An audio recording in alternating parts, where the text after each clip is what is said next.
one. So I have a clicker right here. I'll give this thing a try. Sunday Assembly, that is us. We are a humanist congregation that celebrates. Do you want to come up and do the chalk, or do you want to be here? It's up to you. Motto. We have a couple of good ones, but our main thrust is to live better, help often, and wonder more. And hopefully you'll find that today's assembly touches on all of these points, and you'll be a part of that. This is our program outline for today, the gathering statement, which will be by our President Steve. That's me. Our address, I see. Moment of wonder. Our speaker, Sam Longlet. Some Q&A. We'll do some announcements, and then we'll break for lunch. So our gathering statement, which we read every time we get together here. We gather this morning to connect with each other, with nature, and with our humanist values. Being here together builds our sense of community and kinship with each other. So let us listen to each other's stories with open hearts and open minds over delicious food as our ancestors have done for millennia. Let's remember that we have this one beautiful life, and today we are here to celebrate it. That's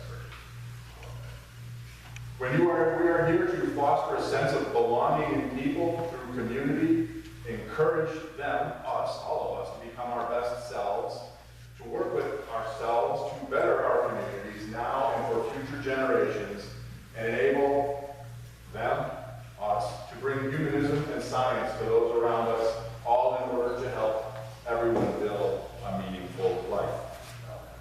That is good stuff. You can just that alone. So for our address today, we've got our president, Steve G.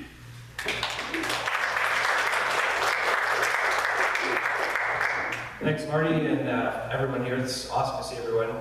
There's some people from all over different places. There's people from Canada here today. There's people from Grand Rapids. There's people from other areas of the U.S. as well. So it's just nice to see that the message is getting out and more people are coming, and it's just an amazing sight for all of us to see. The one thing I thought I could bring up today, and I think it's an important topic. With Sam's talk today, it's going to be having those impossible conversations.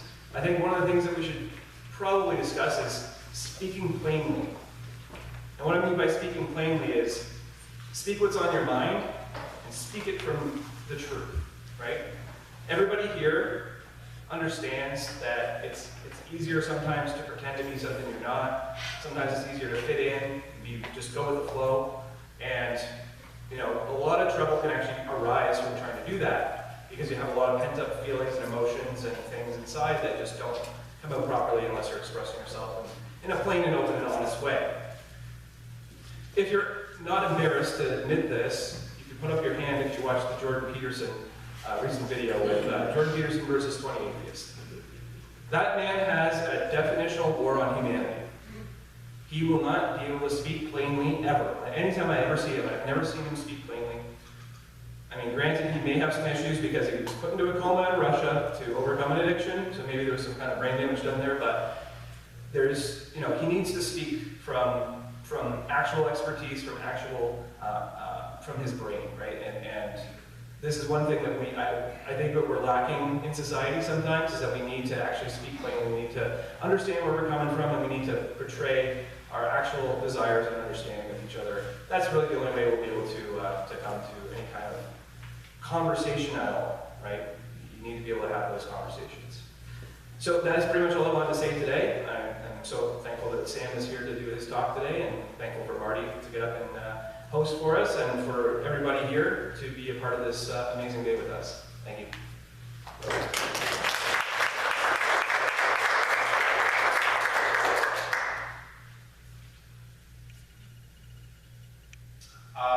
Part of our Help Often initiative is some gardening work. And if you are interested in being part of a gardening initiative, talk to Joe. Is Joe? Yep, Joe's back over there. Everybody knows Joe. Talk to him. He's trying to get together some people and something going in this. So this would be a really nice thing to do.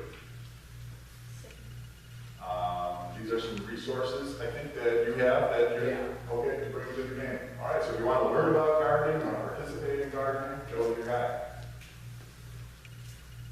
Today's reading, I'm going to read Mary Oliver's Wild Geese, and I will just preface this with saying that Mary Oliver is a poet that writes beautiful natural imagery. Everything she writes is crystal clear images that just form in your mind. This poem is contrasting these beautiful natural images with sometimes negative feelings that we as humans have about ourselves. And then she resolves it with bringing it back to we are all part of bigger patterns of life and the natural world. And so you can think about that as you read this. And I would like to even say that being a part of Sunday Assembly or something like this is also a big pattern that we're a part of. Like we come back here every month or more than once a month to meet with each other. And so, you know, if you're here with us, you're also part of something that's not just you alone. You're part of this community. So this is Wild Geese. You do not have to be good. You do not have to walk on your knees for 100 miles through the desert repenting. You only have to let the soft animal of your body love what it loves. Tell me about your despair, yours, and I will tell you mine. Meanwhile, the world goes on. Meanwhile, the sun and the clear pebbles of rain are moving across the landscapes, over the prairies and the deep trees, the mountains and the rivers. Meanwhile, the wild geese, high in the clean blue air, are heading home again. Whoever you are, no matter how lonely, the world offers itself to you in your imagination. It calls to you like the wild geese, harsh and exciting, over and over, announcing your place in the family of things. Take a moment to meditate on that. Okay, and for a little bit of a moment of wonder today, this was our Sunday Assembly outing yesterday. Steve, through his wild network of connections, knows somebody who knew somebody at the Hiram Walker Distillery right on the Detroit River in Windsor. If you've ever been out on the Detroit River, there's a bunch of big silos that used to have a giant Canadian club sign on them facing Detroit, and that is where we were. And you can see in this picture on the right, there is a woman with blonde hair talking to all of us in a group lecture room. And we walked in, and she immediately started serving us whiskey drinks from a bar, which was really nice. And we got to go take them and sit by the river. And we're like, that's a really nice bartender. Well, she was a really nice bartender, and she is also the head distiller for the whole Hiram Walker facility. This woman is responsible for 1.5 million barrels of alcohol that they have resting in their warehouse. They produce, I forget, like 55 million gallons a year, 50 million gallons a year. I mean, this is huge. Like, they're keeping Canada drunk, and probably a big part of the world. And she is the person who is responsible for the distillation of that. So this was like amazing that she took time. I can't believe that you were able to connect us with her. She took us through the distillery. You'll see that picture on the left. In the background are all the different towers and vats and tanks of fermenting molasses and everything. In fact, Hiram Walker does Malibu rum, which I didn't even know. So, like, everyone knows Malibu rum. That's big in the United States. So that's under her responsibility as well as all kinds of things. It was a great day. We learned a lot about whiskey. You see we're in the tasting room right there. Everybody has about 6 ounces of whiskey in front of them at this table, which there was a lot of members of the Clean Play Club walking out of there. All for free.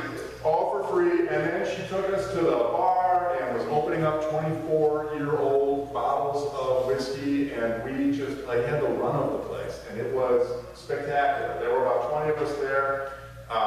We were so fortunate, and sometimes lightning strikes. Hopefully we'll get to do, something cool like this again, or there's other cool things that we're going to do. So when you see an opportunity come up, try to grab it, because this stuff, it really does work out pretty well. This was a great day. So thank you for doing that for us, and thanks for everybody who was there. I'm sorry. We'll catch you on the next one. Connor, did you have a question? Yes, I have a very simple question. Before you click to the next slide, can I floss for 10 seconds on stage? Can you floss for 10 seconds? How about we do that at lunch? Can we do that at lunch? Okay, cool. Oh, which does remind me, I think Bev wanted to say something. Everyone has magazines on their table, and I think she's going to explain why. Yeah, you want to come on up? Thank you for that. Yes. I used to subscribe to the New York Times paper, and when I did that, I always got one of these New York Times magazines, which I apparently didn't read all of them because they just kind of piled up. And I asked my library if they wanted them because they're wonderful information, even though they're not real current. Knowledge is never wasted.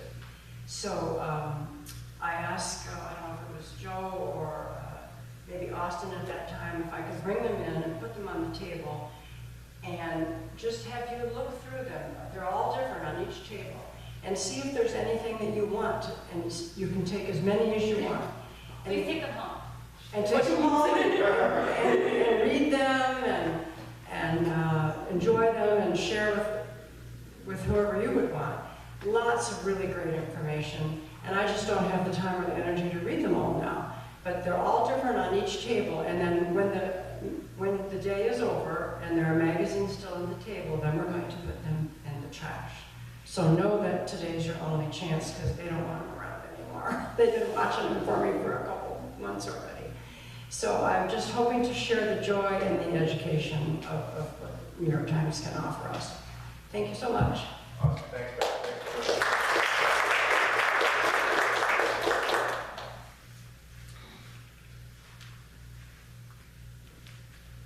Okay, and now it is time where I get to introduce our speaker. We brought in a ringer from Kalamazoo today. Sam Longlet is a young man who just graduated from Western University, and I wasn't at the graduation, but I was at the party after, and Sam is the guy who has all the ribbons around his graduation gown and hanging from his, I never was that guy, but Sam is that guy who went to Western on a full-ride scholarship, studied political science. In the Western Michigan University magazine, he is one of the top 25 graduates to watch. So I think we're catching him at the beginning of a great career. He's going into politics and he's running campaigns across the state. So we will see his product. If we don't know him, I think he'll be the man behind the scenes. So I'd like to introduce, come on up, Sam. Sam Longlet.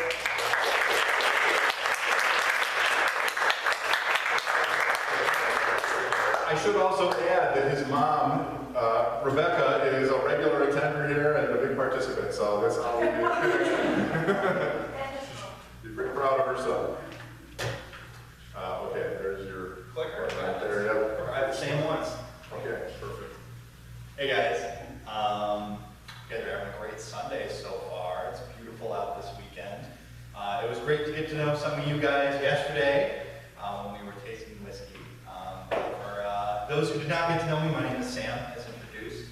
I'm 23 years old. I live in Kalamazoo, Michigan. That's why I'm from around here. I, over the last couple of years here, have gotten pretty involved in my local politics area. And not just, volunteering or donating or making calls, but working and strategizing with candidates on, accomplishing specific voter-oriented tasks. I have worked full-time on 3 campaigns since 2022, 2 state house and a district court judge, and I've consulted on a further 8, mainly surrounding voter contact strategy, how to talk to voters, et cetera, et cetera, et cetera. And I'll get into this. This is going to be real laid back, real casual here. I want to say nothing that I say in this is law. It's going to serve as a nice base point or a jumping off point for you guys in furthering conversations here. I've also been watching a lot of King of the Hill, so I put a little picture of Joe Gribble in there. Love me some King of the Hill. I think it's great. I think that he is representative of a lot of folks' uncle, so to say. So, starting off here, I just have a quick slide. This is our introduction here. What makes politics in 2025 so difficult to talk about? I'm pretty sure nothing on here is going to come as a surprise to you guys. I feel like this is a review of information you may already have had. But, you know, politics is divisive, it's polarized. You know, there's an erosion of facts, and it's all being fed by, you know, your Instagram feed, your Twitter feed, and for most of us, our Facebook feeds. So, you know, this right here, this makes politics so hard to talk about because, well, how do you combat that, right? Well, it's kind of a little bit of a catch-22 because the way to combat this divisiveness, this polarization, that erosion of fact, is to have more conversations with those who disagree with us. So, real quick here, I'm going to do a little group activity. Shake things up a little bit here. Raise your hand if you had to cut someone out of your life, minimize contact with someone, block someone on Facebook because of their political views. It's quite a lot of us, right? A little gross. I want to say it's not your fault for doing that, right? You know, you don't gotta talk to them. It's not your responsibility to educate other people. Yeah, it's nice to talk to people you disagree with, even though it's keep them in your family, so to say. But it's not your responsibility to. And so, I wanted to preface that because I know that there's a lot of folks that feel uncomfortable talking to family members who may hate them for their identity or were taught to hate them for their identity. And that's not your fault. You don't have to engage in that. But if you want to, here's how to do it. So I have 4 tips for you guys. My first one here is to remember what politics actually is. The word politics, it comes from ancient Greek. It means matters, concerns matter to the citizen, right? Citizen is that important word there. We have allowed the word politics to be taken from us as a society and turned into something that it shouldn't be. A bastardized version of, it's drama, it's reality TV, it's being used to sell you stuff. And we gotta remember what, that actually is. We gotta take that back, right? It's about the people. And the more micro sense when having conversations with that one uncle, I guess. You gotta remember that one uncle is a person too with their own feelings, emotions, identities, etc. Although they may not be correct.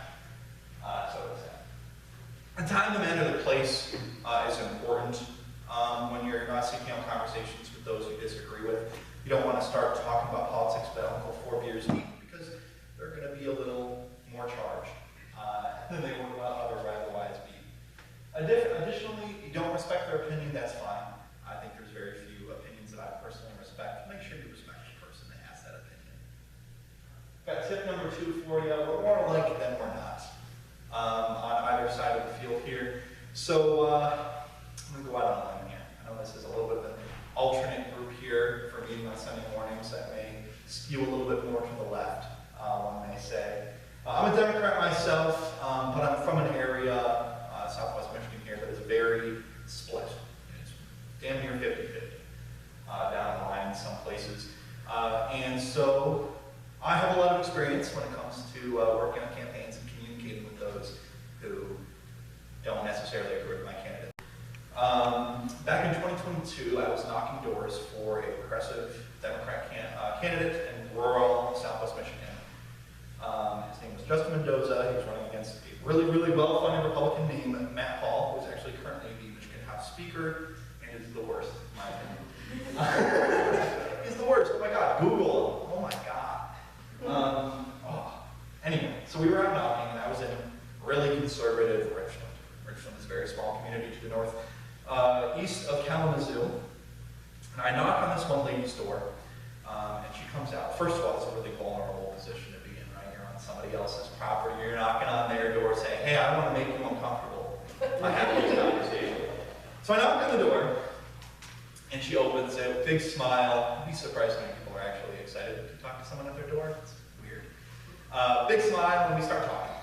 We end up sitting down on her porch. She, is a nurse, which is great because Justin's whole thing that he was running on, the big thing he was running on was the rising cost of healthcare. He was a healthcare policy specialist in DC for a decade, so that was his area. And so we were able to really talk about that for a while. And in that conversation, she let it slip that she had voted for Trump twice, 2016 and in 2022, and was planning on doing it in 2024, even though we knew back then. We didn't know back then if he was going to run or not. We kind of knew. So, we continued having this conversation. You're like, the conversation around healthcare, you know, it's just, we're spinning our wheels, you know, we need to vote in people who have actual solutions to this instead of just want to talk about it. She's like, oh, I agree. We ended up talking, I don't know, it was like an hour, 90 minutes or so. And that conversation, I don't know, I haven't talked to her since, but I keep hearing things about her, right? You know, I know that she reached out to the campaign several times after that to see when we were in Richland again so she could bake us cookies. I know after that she got in contact with the Kalamazoo County Democratic Party chair because she wanted to run as a Democrat for county commission in 2024. And that really goes, you know, a long way to describing the power of the conversations that we can have with people that are kind of lost, you know, politically, so to say. I'm not trying to alienate anyone's beliefs here by ragging on this two-time Trump voter, but, you know, the fact that she went from that, you know, and then we had a conversation which ended up as maybe the first domino in her exploring other alternative ideas to her running as a Democrat in really, really far-red areas. Kind of crazy. It all started with complaining about how crappy life is. It's crappy for everyone right now. Tip number 3, avoiding buzzwords. The language is incredibly powerful. I feel like that is not, I'm not just making that up. Language is super powerful. And unfortunately, language has been co-opted by, you know, people trying to make money off of both the left and the right to mean certain different things. You know, for instance, the phrase Obamacare means a lot more to a Republican than it would to Democrats, right? As opposed to, say, affordable health care. You know, this is something that when I'm training door knockers and canvassers and folks that are going to be making phone calls, I say avoid buzzwords because although they might not mean a lot to you, they sure mean a lot to somebody else. Because if you say the word Obamacare, I'm just going to keep using that one, they instantly have 100 other words in their head, right? You know, it's instant. Oh, that's socialism. That's bad. That's helps poor people. That's awful. Means more, right? And then that kind of goes both ways, and that kind of leads me into a tip 3.5 here, is that kind of you also got to demand respect from them. You're having this conversation, it's a two-way street. We know that respect is a two-way street. Don't let them use, you know, bullshit words, sorry, excuse me, BS words. I put here, like, hey, for example, maybe don't use the term illegal aliens. It's a little disrespectful. Let's go ahead and use undocumented immigrants. You know, that goes a long way because they gotta respect you too, much like you respect them. Leading in here for, this is the biggest one I want to say other than my second tip here is to in your conversations, do not seek to convince because you're not going to. You're not going to convince them in one conversation. You know, I was lucky in my conversation with this nurse that she went on later to continue to challenge her beliefs, but that's about as far as a conversation can get you. I struck gold there. I got super lucky. That does not happen that often. For every one person like that Richland nurse, there's 100 people who spit in my face. Not actually. Kidding. But as I say here, the unfortunate reality is that one conversation is going to convince someone. You're not going to, you know, convince your uncle to turn into a Bernie Sanders voter. That's just not going to happen in one conversation. However, if you lead your conversation from a standpoint of understanding, well, first of all, you're both going to leave feeling understood. You know, and you got to remember, you know, I'm a Democrat, so I'm going to say this from the viewpoint of, you know, my left-wing Democratness. The folks that I've been talking to that I may disagree with are sitting right now, probably not right now because they're in church, but later this evening they're going to be watching Fox News and they're going to be told that I am the enemy. I am something of fear, that I don't respect them, that I am not going to understand them, that I want them to change, that everything that I believe is against them. And then they have a conversation with me, and I'm polite, I'm respectful. I seek to understand and not to convince. I seek not to judge, but rather to challenge. And they walk away and they say, hey, wait a minute. You know, this person that I was told to hate, this person I was told hates me, doesn't. You know, what else was I fed that isn't true? So there's the first benefit, to seek and understand, of course. And like I said, you're more likely to get that one uncle to start questioning his beliefs. Maybe that's the first domino that needs to fall in order for them to, you know, move forward. And you're most likely going to have conversations in the future. You know, if you have one really, really good one, that's going to open up conversations in the future, which will be further dominoes, perhaps. I just have a conclusion slide right here, just kind of themes to wrap it all up here. Just because you disagree doesn't mean you can't coexist. I want to put that note in there because, you know, people who hate you shouldn't get that respect, right? But if you disagree on tax policy, right, you don't got to be at each other's throats all the time. Politics, although it is important, you know, its effects are important. To say that politics doesn't matter is an incredibly privileged statement to say. Politics doesn't need to be that serious, right? You know, I remember I work at a firm in Lansing right now because I'm in building campaign jobs that I love doing. And Governor Gretchen Whitmer was in the office. This was months ago. And I remember her, I could hear her talking to one of the lobbyists in their office. And I heard her say the phrase, Governor Whitmer, say the phrase, there's no such thing as dinner table issues because people aren't talking politics at the dinner table anymore. No, I don't know, I thought that was powerful, right? Because I mean, it's true. You know, we aren't talking about this stuff, and we're not talking about this stuff. That's when, you know, people take advantage of us. Talking bridges gaps, you know, it helps to keep that one uncle from boarding a bus to DC, so to say, because, you know, that is true. Like, you know, even though, you know, a lot of folks, you know, are missing these interviews, right? You know, after January 6th, the folks that were there, and like, you know, why'd you go? And I'm like, oh, I don't know. Just have a sense of community. You know, I don't talk to my family anymore. And, you know, I'm not saying it's your responsibility to do this because, after all, they're grown and they can handle themselves. You know, they can make decisions for themselves. But having these conversations, you know, even if they're challenging their beliefs, help them really far beyond stay grounded. And finally, like I said, nothing will change after just one conversation, but it's important to have these conversations nonetheless because they can lead to greater change down the road. Yeah, I feel like I've got all my points here. I really want to lean more into this Q&A here. I really want to hear from you guys, and so we can have an honest discussion about, you know, what it's like to talk about this kind of stuff. I don't know how the discussion works typically, but If anyone has questions, raise your hand. please. I have one question that I would like to ask. It's very simple. That's great. I got that.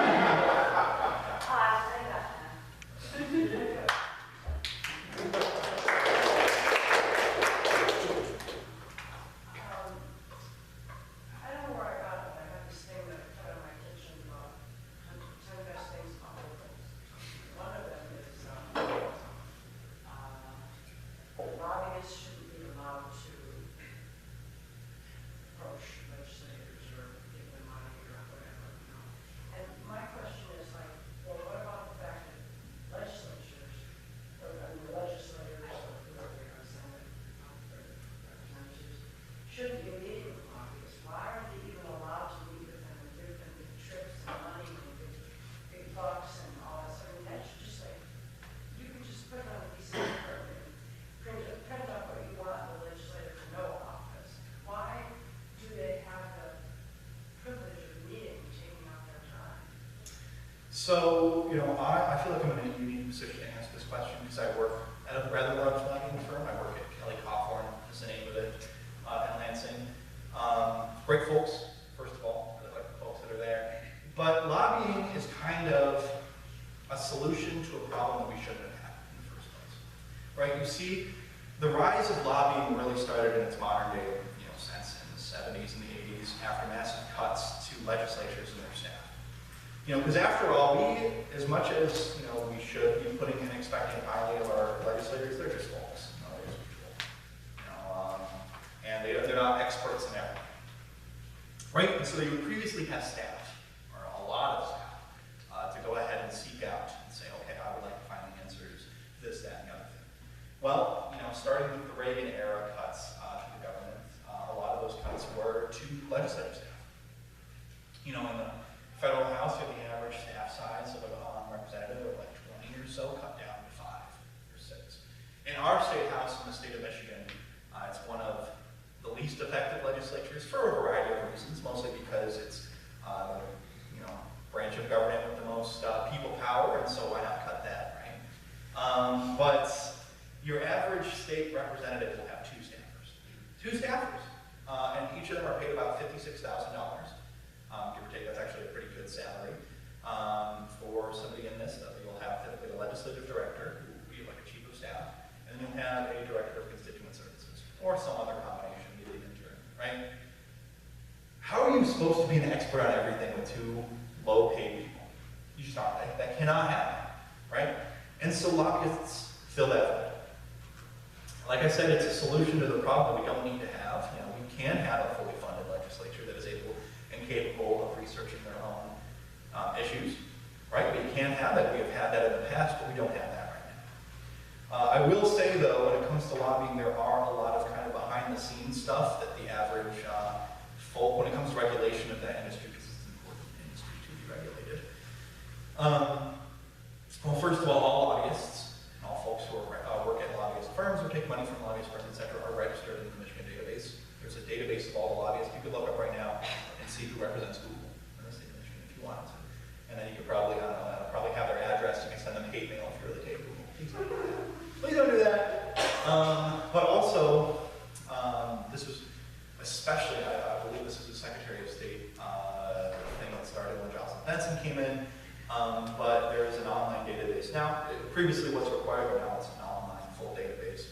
Every single gift you get from a lobbyist has to be recorded in there. I know this because I tend to go to offices on behalf of the lobbying firm and say, hey, you know, one of our clients wants you to have this, you know, pad of paper. It costs 50 cents. And then the office will have to record, oh, you know, the farmers who are represented by Kelly Cawthorn gave us a 50-cent pad, right? You know, and so while I agree with you that we shouldn't have that, it's a solution to the problem that we kind of cause ourselves. Oh, and there's also the fact that, you know, all y'all right now can call your legislature. Maybe not right now, nobody's in the office right now. But the average American doesn't. And so, you know, what our legislature is supposed to do, you know, when they have two staffers and it's just them in the state house, for instance, and their constituents aren't calling them to let them know what their constituents believe. But the people who are calling them are these lobbyists. And so, you know, it's a little bit of both. I wouldn't say that I love my job right now. So it's happening for, like I said, another campaign gig. But it's still important. You know, I do, we've done a lot of work for, like, Special Olympics initiative. Like, you know, they deserve advocates too. The firefighters union deserve advocates too. It just sucks when Walmart is one of those advocates every once in a while. Sorry, I hope I answered your question. But I know I yapped a little bit there. No, that was a lot of wonderful information, and I have to tell you, your mother didn't tell you you worked for a lobbying firm. Oh, yeah. Policy advocates. So, a follow-up question would be, are lobbyists Democrat and Republican, and do the Democratic lobbyists identify as such and they only call the Democrats, or do they all call on each other? That's a great question. And I was shocked when I came in my office and realized that the majority of the folks were there are blue no matter who type of folk. That was incredibly surprising. I don't think that's the industry standard. I think that I just struck gold. But I think there's probably 2 Republicans in my office of 14, 15 or so. And I will say also that even the Republican lobbyists I know hate the current Republican Party. They what? Hate the current Republican Party. And the system that's going on in Lansing right now. It's crazy. I mean, you know, it's crazy what they can get away with just because they're a state legislature. Crazy. Yeah. Any other questions, please? I admire you going knocking on doors, and I imagine it must be difficult to get others to do that. Yep. I can't imagine doing something I would dislike more, honestly, because I know how it feels when somebody approaches my door. So I guess my question is how do you overcome that? You said, I know you were emphasizing the for everyone there's 100. Mhm. That, you know, I don't know what the real number is, but Pretty how do you close to overcome that. that? How do you overcome that feeling of, I'm gonna go and make people mad today? Has anybody ever seen The West Wing? It's like my favorite show. Believe it or not, it's one of my favorites. Believe it or not, I feel like I really encompass that stereotype of somebody who likes The West Wing. But there's this one episode they have, I think it's in like season 4 or something, where they bring in real White House staffers, and it's just like, instead of an actual episode of The West Wing, it's a little bit of a documentary of what it's like to work and this kind of stuff. And one of the people they interview is like just a random, you know, press staffer, and they say, you know, I don't You don't really tend to mind the late nights. You don't tend to mind the early mornings. You don't tend to mind the crappiness of the job. Because when you're working in it, and you do it enough, you feel like you're part of something bigger. You're part of something that's important. And so I feel I'm going to rip off this random staffer from the 2000s Clinton administration, random staffer, and say that's fine. You know, it's, you know, the first time you go out, it's gonna, and it blows. The first time you get a door slammed in your face, or the first time somebody sits at the end of the driveway and goes, "Go get it!" I swear to God, it's happened. Or the first time that you're chased off by a dog, or the first time that someone threatens to shoot you, it sucks. But I truly, and honest to God mean that I could have 100 doors slammed in my face. I could have 100 people spit in my face if I could have one great conversation with somebody. Because, you know, I don't tend to do the door knocking anymore. You know, I tend to hire people to do that now. But I miss it a ton because it's so rewarding. You know, you don't care. You know, once you get that first really good conversation, you're like, damn, like crack cocaine. It's awesome. I love it. I'm not saying I like crack. I would say I like cocaine. No, I'm going to tell another story. Clip that. I'm going to tell one more story if you'll indulge me. It was actually my very first time I was door knocking by myself. So I guess I got off on a good foot. I was up in Otsego, Michigan. No, I lied. Plainwell, Michigan, right next to Otsego. If you guys know where that is. Just north of Kalamazoo, about 30 minutes. Yeehaw, Nowhereville. And then these two little communities. And I'm door knocking in Plainwell. I'm on hour 7 or hour 8. Feet are hurt, I'm sweaty. It's hot. And this is like my third to last door that's on this, and then I get to go home and get some ice cream. And how old was I? I was 20 at the time. Anyway, I don't know if that's important, but I was young. Younger than I am now. And I knock on the door, and I'm expecting an old lady. Who's like 60, 80-year-old or something, I don't know. And a younger guy, about your age actually, opens the door.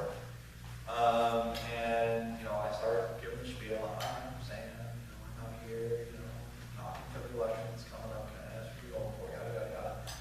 And he goes, "Oh, I think you're actually here for my mom. See, I'm not a registered voter. I've never voted before." He was like in his 40s.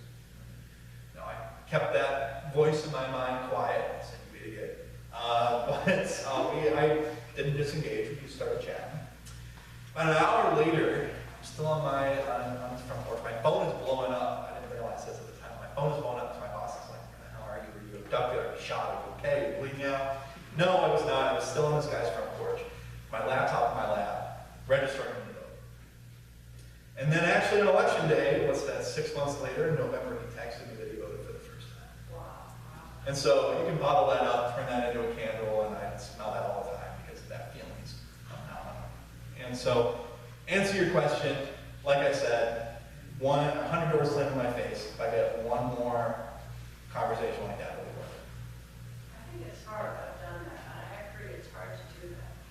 But it's important, you know? But it is important, and it gets easier with practice.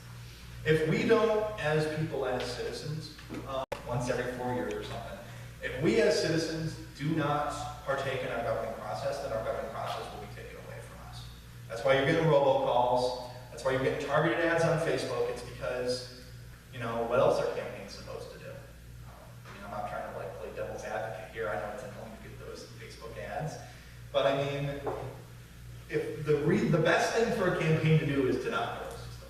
You know, it doesn't matter what the campaign is, but if you can't get folks to knock doors, you know, then you got to be a little more annoying.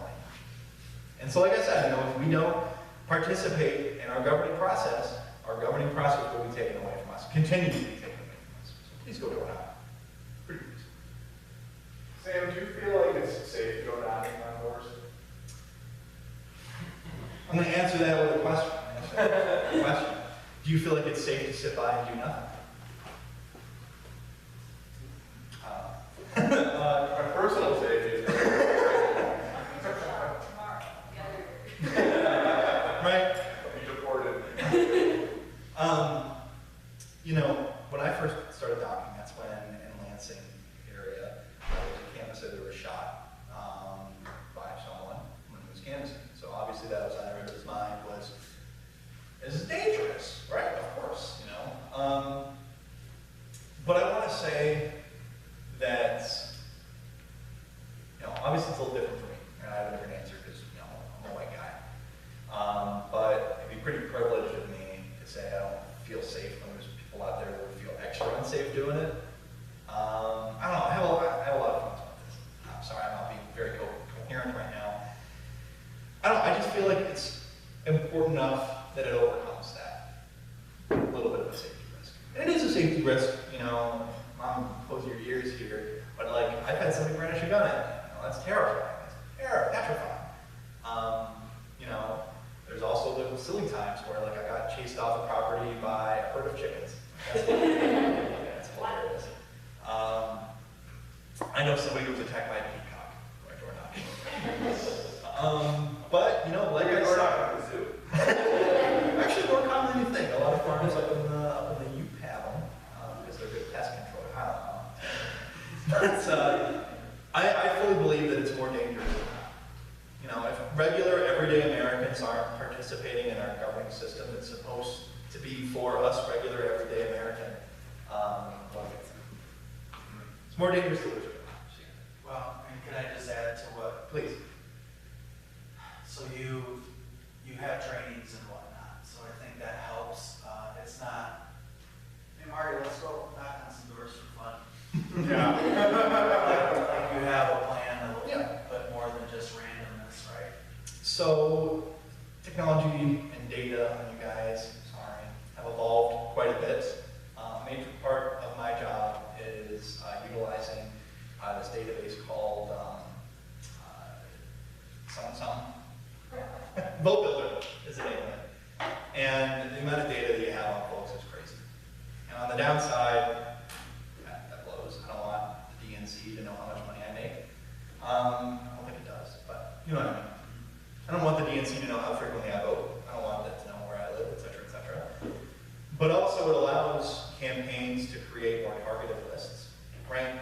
You know, on my resume, it describes my job as the strategic allocation of limited resources to achieve a strategized goal or something, which is a really, really roundabout way of saying I got really, really good at utilizing this database, our limited manpower for door knocking and other things to achieve the goals, right? So that's a really, really roundabout introduction for me to say, for the most part, you will not be knocking doors that you disagree with if you go out door knocking. I don't know how this became a go volunteer segment, but it's important, you know?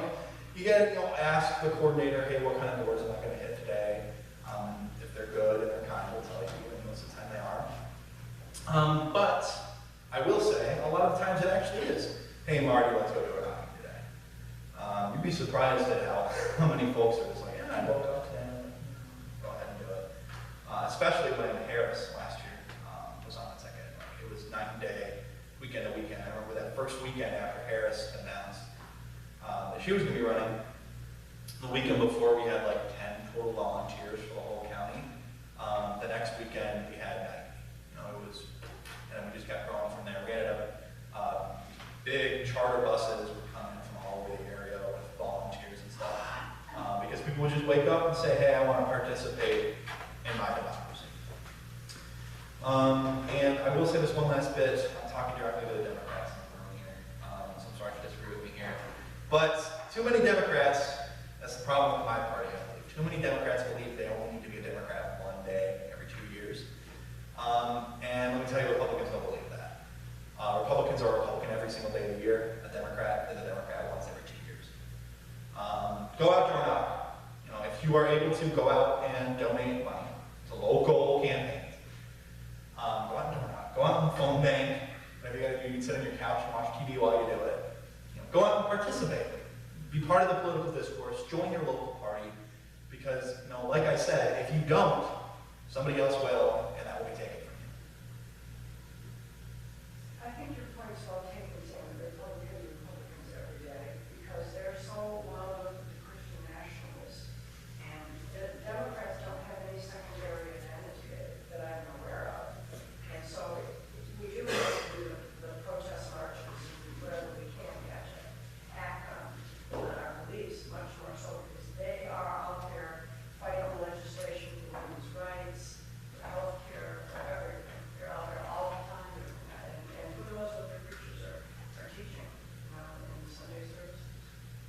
That's why I think, well, I'm going to use this as a nice this is a really great group. I'm really happy that I was invited to talk to you guys, because this is how you combat extremism. This is how you combat folks taking community away from us, is through community discussions like this, community building like this. So sorry to celebrate you guys. It seems a little cheesy, but this is a phenomenal step to take that back. And that kind of Sunday sense of community in the mornings have been taken away from us for the most part. I mean, of course, I'm not trying to take out people that believe in certain stuff. I think that's wonderful. People that have conviction in that, I know that I couldn't. But what else are you going to do on Sunday if you don't necessarily have that? So I very much applaud you guys for doing this. Because wherever it is, it's that sense of community that builds solidarity. For me, I joined my local Democratic Party. I was on the E board for a really long time, and I had to take a step back before I graduated. But that's another thing I would encourage you guys, if you want to get involved with that, is to join your county party, right? Screw the MPP, I don't really care about you. Your local county party does. And odds are it's small enough that if you actually want to put your weight onto the scale, then you can. I mean, we in Kalamazoo, when I first joined, we were about 20 people, right? So it's small. But it's important. So, hope you guys do that too. Go seek out further community. Any other questions? Seems like a big difference between political division now and the past is, in the past, it was mostly based on different opinions, and now a lot of it is based on a different perception of what the facts are. Do you have any suggestions for how to talk to somebody who is basing their opinions on facts that are objectively untrue? I think that it just must be so easy to be a Republican sometimes. You can hear a fact and say, sorry, I'm not trying to alienate people in my group here. But you can just hear a fact sometimes and be like, that doesn't sound real. And then it isn't, right? But in terms of combating that, right, like I said in my presentation here today, one conversation isn't going to do that.